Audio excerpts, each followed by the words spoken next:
Hello, I'm Wilford Brimley.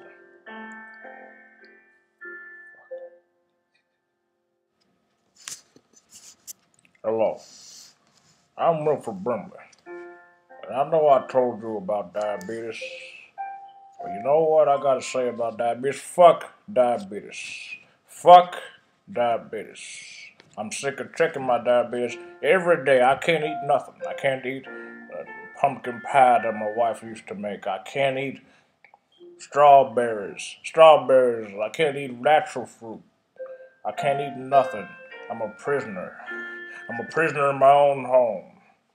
I'm telling you, I love my hogging dogs. My hogging dogs. Yes, my hogging dogs ice cream. You people call it hogging dogs, or whatever the hell is that crap. I call it hogging dogs. Look at it. Look at it. My hogging dogs ice cream. And I need my hogging dogs. I need to eat my hogging dogs every day. I love it.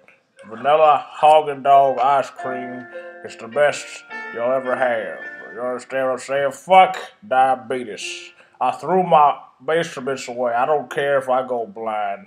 I don't care if I have a heart attack or a stroke. I love my Haagen Dazs, and that's what I'm gonna eat. If you check your diabetes, throw that shit away and invest in a nice cup of Hogging Dog ice cream. Vanilla bean flavor. It's the best you'll ever have. It's the best. It's the, oh, it's the, oh, oh.